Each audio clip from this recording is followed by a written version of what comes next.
There's literally a man in a fight in my street right now. Oh, the Hollywood glamour. Hey there, how are you today? I hope you're good. Well, I put a poll on my Instagram asking people what my next video should be about, and everyone, not everyone, but most people voted for concerts versus festivals. Maybe because I am obsessed with concerts. Yes! So yeah, for today's video, I'm gonna share with you my opinion on what I think it's best to spend my money on, considering a lot of stuff that we have to consider when going to a concert or festival. Let's go.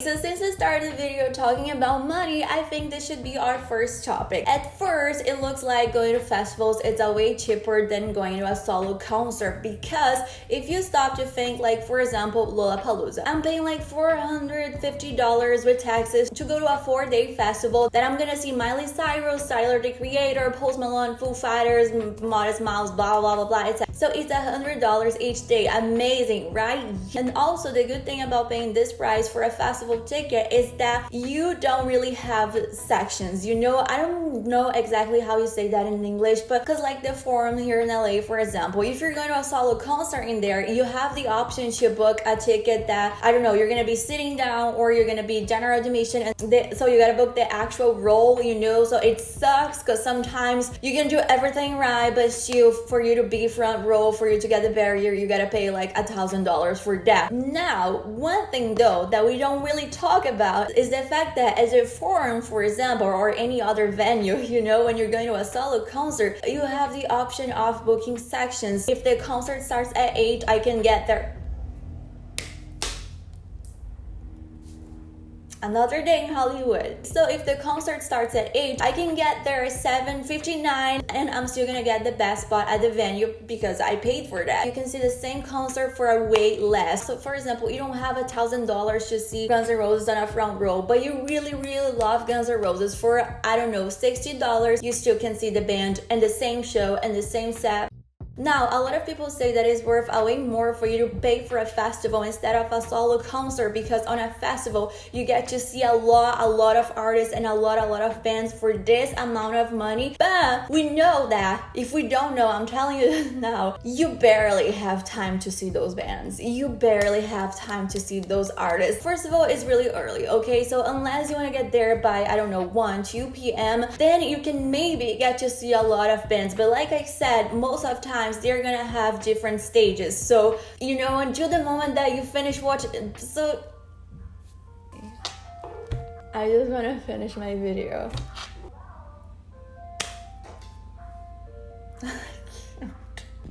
Anyways, you still are not gonna be able to see all of them because you're gonna have to be walking back and forth here and there to mostly, not even the stages. The stages are not the problem. The stage times are the problem. So like, I'm completely excited for Lollapalooza. It's gonna be my first Lollapalooza. I'm like, bam, who had the idea to put Marshmello and Tyler the Creator?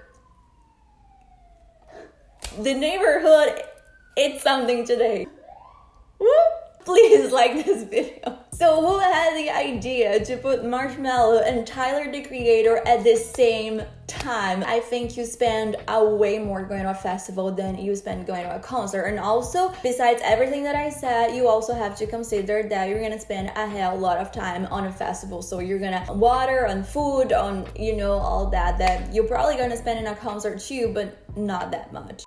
Okay, now let's talk about what matters the most, the music. The good thing about going to music festivals, hands down, is the fact that you can get to see a lot of new music, or you can get to see a lot of bands and artists that you wouldn't naturally pay for. Now, one thing that I always said that I don't like about music festivals is that a lot of people don't want to admit that, but usually the set list is shorter. So if a band usually plays 2 hours in a festival, they're probably gonna play 1:30 if you're lucky, because there are so many attractions in the lineup. Their time is a way shorter. The good thing about festivals is that depending on the festival, sometimes that short set list is gonna be like a really iconic one. I prefer to spend my money to see a specific band so I can get a 3-hour set list and see my favorite song. Yes.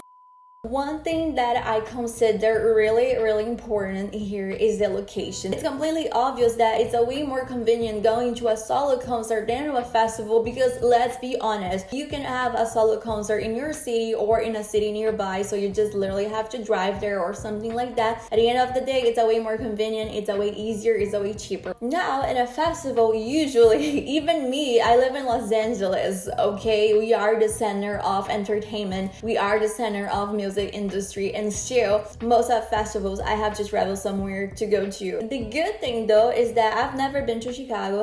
It has always been on my list. I always wanted to go there, but honestly I always had so many other priorities that I wasn't gonna go to Chicago that soon. But now, because I'm going to Lollapalooza, of course I'm gonna take advantage of that, and I'm gonna get to explore Chicago a little bit. I can go to the after parties if I want to, so it's really up to me and my friend that is going with me. But so going to a festival can be a really fun experience, and also can be a way for you to, you know, just do two things at once. You're going to a festival and traveling at the same time. That's pretty cool.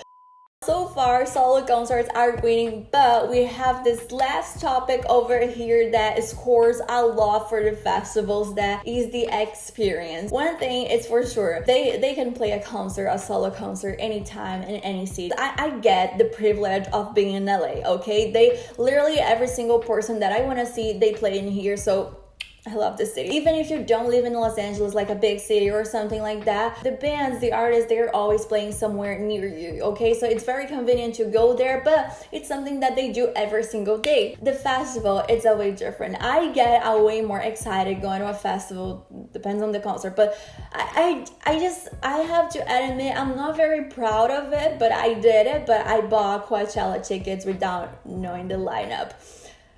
I care about the music mainly. This is the most important thing for me. But for a lot of people going to Coachella, it's about the experience. You have the festival aesthetic, you have the festival history, and all of that. So Lollapalooza, for example, I always wanted to go to Lollapalooza, but I could never go because I grew up in Brazil and it's expensive. It's ridiculously expensive in Brazil. You have the history, you have the aesthetic, so it's so much fun planning my outfits and my makeup for Lollapalooza, for example, because I want to match both the concert that I'm seeing with the festival that I'm at. Also, another thing that happens very often at festivals is that you get to meet people from all over the world. So when it comes to experience, hands down, festivals are cooler.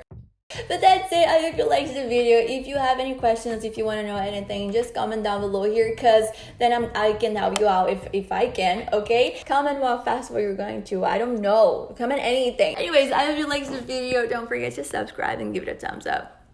Bye. Now you guys stay quiet. Great.